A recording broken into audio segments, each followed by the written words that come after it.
কাউকে কারোর কাছে সম্মানটা আশা করলেই আমি লোভে পড়লাম। এই যে কিছুক্ষণ আগে বললাম যে লোভ ছাড়তে হবে। এই যে এখানে লোভের কথাটা বলছি, যে সংসারী এবং সন্ন্যাসীর মধ্যে তফাৎ থাকে। সংসারী আর সন্ন্যাসী কাকে বলে? যার লোভ আছে সে সংসারী, আর যার লোভ নেই সে সন্ন্যাসী। যে যেখানেই থাকতে, আপনি ঘর সংসার করুন বা কসাই দোকানে এসে মুরগি ছাগল কাটুন, আপনার যদি লোভ নেই আপনি সন্ন্যাসী। আপনার লোভ আছে, আপনি মন্দিরে বসে পূজা করছেন বা গুরু রয়েছেন, গুরু হয়ে রয়েছেন, আপনি সংসারী। শ্রীকৃষ্ণ সারা জীবন এত দুঃখ কষ্টের মধ্যে, এত প্রেসারের মধ্যে থাকার ফলে তার মুখের হাসি কখনো মেলায়নি। তার লোভ নেই, তার সম্মান দরকার নেই, সে সঠিক কর্ম করেছে। পাণ্ডব দুর্বল, সেটা চাইতো। কৌরবরা অত্যন্ত শক্তি আছে, সব টপ লেভেলের যোদ্ধা সব কৌরবদের টিমে, ঠিক তো? সে তোর টিমে গিয়ে তো হেভি খেলতে পারত, সে তো খেললো না। ও পাণ্ডবদের দলে গেল না, ওকে জেতাবে বলে না, ওটাই সঠিক কর। লোভ নেই, ওই জন্য সে সন্ন্যাসী। তাকে বলে যে পরম যোগেশ্বর শ্রীকৃষ্ণ। শ্রীরামচন্দ্র সেম, লোভ নেই তার মধ্যে। সে লঙ্কাকে জিতলো, সে ওকে দিয়ে আসলো। সে কিষ্কিন্ধাকেও সে জিতলো, সে ওকে দিয়ে আসলো। নিজের রাজ্যকে শাসন করলো, নির্লোভ ভাবে শাসন করলো, কোনো লোভ নেই, সে সন্ন্যাসী। সে তো রাজভোগ সব সুখ করছে, রাজা জনক, লোভ নেই। অথচ আমরা সকাল থেকে রাত অব্দি প্রচুর লোক আছে যে আমরা ধার্মিকতার কথা বলি, পুজো আর্চা করি, সমস্ত তীর্থক্ষেত্রে ঘুরি, পুরী টুরি সবই তো সবাই ঘুরছে, কিন্তু আমাদের তো লোভ আছে। আমরা সংসারী, আমার লোভ নেই তো আমি সন্ন্যাসী। আমি যে অবস্থাতেই থাকি না, আমরা বলি না যে সন্ন্যাসী মানে গেরুয়া বস্ত্র ধারণ করতে হবে, টিকা পরতে হবে, মানে একটা ড্রেস কোড পরে আমাকে রাস্তায় বেরোতে হবে। তো লোভ না। একটা ডাক্তার যখন প্রফেশনে যাচ্ছে, সে যদি অ্যাপ্রনটা পড়ছে, একটা উকিল যখন সেই কালো কোটটা পড়ছে, তার অর্থই হচ্ছে সে 10 জনকে জানান দিচ্ছে যে আমি ডাক্তার, আমার কাছে এসে রোগী দেখবে, টাকা পাঠাবে, যে আমি এই কাজটা করি, এটা আমার প্রফেশন। কিন্তু যে সন্ন্যাসী, উইদাউট তার কোনো ড্রেস কোড নেই, তার কোনো ড্রেস কোড লাগে না। আমরা যখন আগেকার বৈদ্যগুলোকে দেখতাম ভারতবর্ষে, হ্যাঁ, বেশি দিন না, আজ থেকে 70-80 বছর আগে যারা বৈদ্য ছিল বা অন্যান্য প্রফেশনের, যে কোনো প্রফেশনের লোক, মোটামুটি সবার একই পোশাক। সে লোকে পরিচিত হয়, জানতো যে লোকটা বৈদ্য, কারণ লোক উপকার পেয়েছে বলে। সে না বোট ফোট লাগিয়ে একেবারে টিকা ফিকা একেবারে তাম ঝাম নিয়ে বসে আছে বলেই সে বৈদ্য, মানে দেখাচ্ছে না, সে নর্মাল লোক। সামান্য সাধারণ জামা পোশাক যেরকম জনসাধারণ পরে, ঠিক সেরকম তার আলাদা করে সেই করছে। আলাদা করে পোশাক তাকেই পরতে হয় যার মনে খুব লোভ আছে, সে দেখাতে চাইছে, জাদুঘর, বাজিঘর। মানে আগেকার দিনে এরা কিন্তু আলাদা আলাদা ধরেন। বেশ্যা, তাদের ড্রেস কোড প্রথম থেকেই আলাদা। বেশ্যা মানে খোলামেলা পোশাক থাকবে, যাতে লোকে বুঝতে পারে যে লোকটা বেশ্যা। কিন্তু বৈদ্য, সে নিজের লাভের জন্য সে কিন্তু চিকিৎসা করছে না। ওই যে লোভ নেই, যে বললাম লোভ নেই, যে আমার ঘর সংসারটা চলবে বলে আমি কাউকে চিকিৎসা করবে, বলে আমি রোগী খুঁজতে বেরো, কি কি উপায়ে মানুষের রোগ হয় সেই সব আমি ব্যবস্থা তৈরি করি। এরকম বৈদ্য মানে সারা বিশ্বেই ছিল না, শুধু ভারতবর্ষে না, কোনো সারা বিশ্বেই ছিল না। এই যে ব্যবসায়ীকরণটা আমাদের মধ্যে এত লোভ হয়েছে, তারপরেই। তাহলে আমরা কি জানলাম? যে সংসারী এবং সন্ন্যাসীর মধ্যে তফাৎটা কি? যার মনে লোভ আছে আর লোভ নেই। লোভ থাকলেই সংসারী, পরিষ্কার কথা। লোভ নেই সন্ন্যাসী, মানে যে প্রয়োজন। এবার আপনি বুঝুন লোভ নেই কেন? ওর পকেটে, জামার পকেটে কি ঢুকে যাব? ওর ঘরে বসে থাকবে। লোকটা তো দিব্যি খাচ্ছে করছে, মদও খায়, সিগারেটও ফুঁকছে, মেয়ে মানুষেরও সঙ্গ করছে, মাছ মাংস করছে, ড্যান্স করছে, সবই করছে। লোভ নেই কি করে? সে প্রয়োজন অনুযায়ী কাজ করে, যার যতটুকু প্রয়োজন সেই কাজটাই সে করছে, যার যতটুকু প্রয়োজন সেটাই সংগ্রহ করছে। তার বুঝে যাবে যে লোভ, যে সন্ন্যাসী। একে আপনি কোনোভাবেই ম্যানিপুলেট করতে পারবেন না। লোভী মানে বেঈমান, আর সংসারীকে যে কেউ মূল ম্যানিপুলেট করে, তাকে আপনি যে যে কোনো প্রকার এই যে সাম দাম দণ্ড ভেদ, এটা সংসারের ক্ষেত্রে খাটবে যে তাকে এই উপায় আপনি বস করে নিজের কার্য উদ্ধার করতে পারেন। টাকা দেবেন, ভয় দেখাবেন, মৃত্যুর ভয়, লোভ দেখাবেন, পদের লোভ দেখাবেন, এটা সেটা বোঝালেন ইত্যাদি ভাবে। কিন্তু সন্ন্যাসীকে আপনি বোঝাতে পারবেন, তাকে আপনি মেরে দিতে পারেন, মেরে ফেলতে পারেন, কিন্তু বোঝাতে পারবেন না। বুঝিয়ে আপনার নিজের মতো করে কাজ হাসিল করে দেবেন, সেটা আপনি জীবনে করতে পারবেন না। কোনোভাবে ম্যানিপুলেট করতে পারবেন, তবেই সে সন্ন্যাসী। ম্যানিপুলেট হয়ে গেলে সে তো লোক, সে সংসারী হয়ে গেল। সংসারী তো অনেক চাই না, একটা বাড়ি আছে, আরো বাড়ি চাই, আরো ছোট চাই, বউ চাই, বাচ্চা চাই, বাচ্চার জন্য চাই, ছেলের জন্য চাই, হয়ে গেল শালা শালির জন্য চাই, হ্যাঁ পাড়া প্রতিবেশীর জন্য চাই, মনে হল দেখা তো তার অনেক চাই। সে কিন্তু এতটুকু ভাবে না যে আজকে যদি আমি মারা যাই, তারপরে আবার জন্ম নিয়ে যদি আমি আসি সেম পরিবারে, আমি সমস্ত প্রমাণ দিলাম যে গত জন্মে আমি এই পরিবারের ছেলে ছিলাম, এই পরিবারের স্বামী ছিলাম, এই পরিবারের এর পিতা ছিলাম, সমস্ত প্রমাণ দেওয়ার পরেও কেউ মেনে নেবে? কেউ মানবে? আজকে যদি আপনি মানবেন, আপনার স্বামী যদি ফিরে আসে, মানে আপনার নাতি হিসাবে, ঠিক আছে, যে আমি তোমার স্বামী ছিলাম, এবার সম্পত্তির তো হয়ে গেল আমার হাত ছাড়া, আপনি মেনে নেবেন না, কেউ মানবে। ও যতদিন ছিল ফটোতে আমি করে যাচ্ছি, কর্তৃত্ব এখন আমার হাতে আছে, আমার আর দরকার নেই। বাপ মরে গেছিল, ছেলেমেয়েরা খুব কান্নাকাটি করেছিল, তার অনেক ঘর সম্পত্তি সব পেয়ে গেছে, গোডাউন, হ্যাঁ জমি, টাকা, এফডি ফেফডি সব ভাগ হয়ে গেছে, ভাগ। বাবা আবার ফিরে আসলো 25 বছর পরে, ঠিক তো? তখন বলবে বাবাকে দিয়ে দিই, চলো 4 জন মিলে বাবাকে দেখবে না, বলে না না ও তুমি না, সব প্রমাণ দেওয়ার বলে না না আমার বাবা না, কারণ ওই যে পেয়ে গেছে। এটাই হচ্ছে সংসার।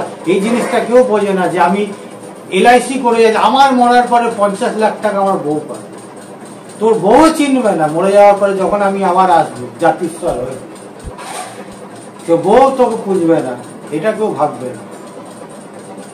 যে এই জিনিসগুলো ভেবেই কিন্তু ওই যে শ্রীকৃষ্ণ বলে, শ্রীকৃষ্ণকে অর্জুন জিজ্ঞেস করেছিল যে আমরা পাপ করার জন্য এত বাধ্য কেন? বলে বাধ্য করে আমাদের স্বার্থ। যে কোনো কর্ম যখন স্বার্থ যুক্ত হয় সেটা পাপ কর্মই। ভেবে দেখবেন, মাথায় একটু চিন্তা করবেন, আপনি যা যা ভাবুন আপনি যে আমি এই করছি, সব কর্ম পাপ যেটা অন্যকে বঞ্চিত করছি। আমরা লাইনে চেষ্টা করি যে অন্যকে বঞ্চিত করে আমি স্বার্থ যুক্ত কর, আগে এগিয়ে চলে যাই, দৌড়ে গিয়ে সিটটাকে ঝপাত করে আমি কবজা করি, আরো একটা ব্যাগ সব রেখে দিই, হ্যাঁ লেডিস হয়ে জেন্টস সিটে গিয়ে বসে যাচ্ছি, অথচ লেডিস সিটে আমি ছেলের কোনো জেন্টসকে আমরা বসতে দিই না। এই যে পাপ, কেন? স্বার্থ। আমার ছেলেটাকে একটু লেগেছে বলে আমি ঝগড়া করছি, ওর ছেলেটাকে আমি বা আমার ছেলেটাকে একদিন হয়তো ঢিল মেরেছিল, মাথাটা ফুলে গেছিল, সেখানে আমার কিচ্ছু যায় আসে, আমার ছেলেটাকে বকিও নেই, কিচ্ছু বলি। এই সমস্ত কর্ম, যে পাশের দোকানদার আছে, আমি কি কি উপায় তার ব্যবসাটাকে নষ্ট করছি, সেটা ভাবছি আমি অ্যাচিভমেন্ট করছি, না আমি পাপ করছি। যা কর্ম যে নিজের স্বার্থকে মাথায় রেখে যদি আমি কাজটা করি, তাহলে কিন্তু সেটা পাপ করব। আর যখন ওই একই কাজ, সেম কাজ, আমি ব্যবসা করছি, আমি চাকরি করছি, আমি রান্না করছি, আমি ঝাড়ু দিচ্ছি, যখন বলছি যে আমার ঝাড়ু দেওয়াটা আশেপাশের এই যে পরিবেশটাকে বিশুদ্ধ রাখবে, দূষণ থেকে মুক্ত রাখবে, তখন আমি কিন্তু পূর্ণ কর্ম, এই যে কর্ম ফলে বিশ্বাসী নেই, কর্মকে বিশ্বাস করে, কর্মকে মাথায় রেখে সেদেব আমি কাজটা করছি, আমি এত সুন্দরভাবে খাবারটা তৈরি করবো যে এই খাবারটাকে মানুষের পুষ্টি বৃদ্ধি হবে, ঠিক না? তখন সেই কর্মটা কিন্তু স্বার্থহীন কর্ম, কর্মটাকে ভালোবাসছি, যে কর্ম করো, ফলের আশা করো না, ফল মানেই স্বার্থ, যে আমার ছেলেটা খাবে, আমার বউটার জন্য রান্না করবো, কিন্তু আমার বাড়িতে যেটা কাজ করবে তাকে আমি উচ্ছিষ্ট দেবো, বা আগের দিনে বাসিটা তার জন্য বরাদ্দ করে রেখে দিই, আমরা তো করি। এই কর্মগুলোই হচ্ছে পাপ আমাদের কর্মে, যে যখনই আমি নিজের স্বার্থের কথা ভাবি। এই জন্য বলা হয়েছে যে দান করো, যে আমার আয়ের একটা, আমার প্রচুর ইনকাম, আমি যদি তার একটা অংশ 10%, বেশি না 10% যদি আমি সমাজের উন্নতি। এটা না যে ভিখারিকে দিলাম কাল আবার আসবে ভিখারি হয়ে, আবার পরশু দিন হয় ভিখারি আসবে, না, আমি স্বাবলম্বী করার জন্য সমাজকে আমি আমার অর্থটাকে আমি ব্যয় করছি, নিবেশ করছি, যাতে সমাজটা স্বাবলম্বী হয়। সমাজ স্বাবলম্বী হলে সমাজ থেকে অপরাধ মুক্ত হয়। বোঝা গেছে যে সমাজ থেকে আমরা কিভাবে অপরাধ মুক্ত করতে পারি। শুধু ওই অপরাধের প্রতিবাদ না করে, না আমরা কি ওকে স্বাবলম্বিতা দিচ্ছি, ওকে কি আমি শিক্ষাটা দিতে পারছি, দেখাতে হবে।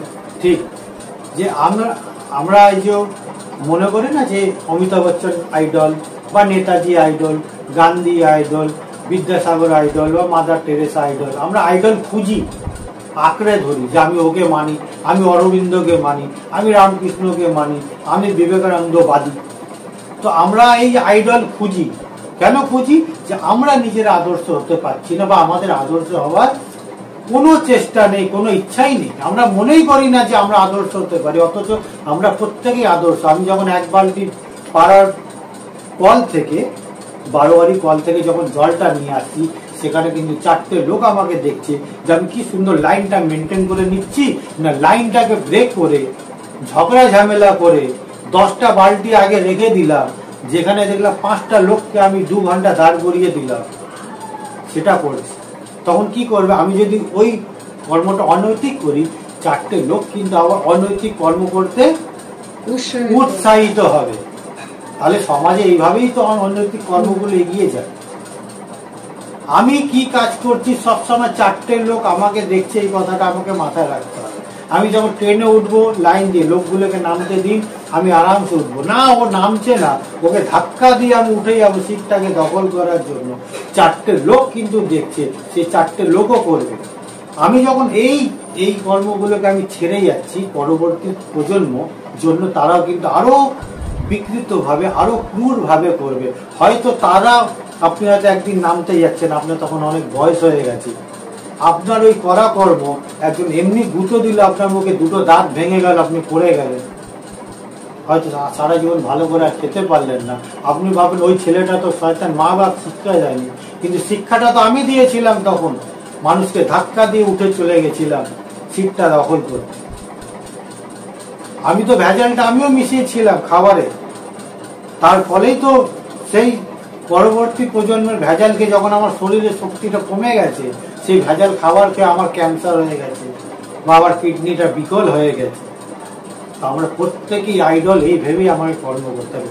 ধোনি কোনো মতেই আইডল না, অমিতাভ কোনো মতেই আইডল না। No can other person be idol, always I am idol.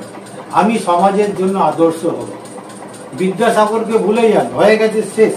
রবীন্দ্রনাথকেও ভুলে যান। আমরা নিজেরা আদর্শ হতে পারছি না, নিজেরা কোনো ভালো কর্ম করতে পারছি না বলে এখনো রবীন্দ্রনাথকে ধরে পাচ্ছি। কেন ধরব?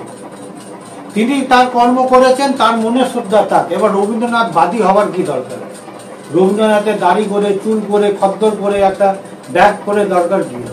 নেতাজিবাদী হওয়ার দরকার কি? দেশ তো আমার ওই পজিশনে নেই, আমাকে তো গান্ধীবাদী হওয়ার দরকার নেই, বা আমাকে মনুবাদী হওয়ার দরকার নেই, বা আম্বেদকর হওয়ার দরকার নেই। আমি এমন কর্ম করব, 4টে বাচ্চা, 4টে লোক আমাকে দেখে তারা অনুকরণ করবে, আমার আদর্শ থেকে উদ্বুদ্ধ হয়ে তারা ভালো কর্ম করবে। আমার পাড়ায় গত 1.5 বছর ধরে আমি প্রোগ্রাম করে পাড়াতে, আগে সবাই মদ খেত, মাতালে তো যে কোনো পুজো অনুষ্ঠানে আমি তাদেরকে বলেছিলাম, কিছুদিনের জন্য শুনেছিল কিন্তু মানিনি, কিছুদিন পরে আমরা শুরু করে দিচ্ছি। তখন আমি ডেকোরেটরকে ভাড়া করে box, mike, light, seat, chair, খাবার দাবার করে লোকজনকে বসিয়ে এই সমস্ত কথা আমি 1.5 বছর ধরে তাদেরকে শুনিয়ে এসেছি। তারা আজ পুরো এই যে পুজো অনুষ্ঠানে যে একটা বিকৃত সংস্কৃতিকে আমরা দেখি, সম্পূর্ণ ভালো বন্ধ হয়ে গেছে। পাড়ার বাচ্চারা আমাকে বলে, আবার কবে অনুষ্ঠানটা হবে, আবার কবে অনুষ্ঠানটা হবে। তার মানে কতটা মনে তাদের প্রভাবটা পড়েছে। হ্যাঁ, আজকের আলোচনা মানে কিরকম কার কিছু লাগলো যদি বলেন তো বলে আমি শেষ করে দেবো। খুব সুন্দর হয়েছে, পরিষ্কার হলাম আমরা। সমাজ দর্শন, আমাদের জীবন দর্শন, অনেক কিছু বদলে গেল।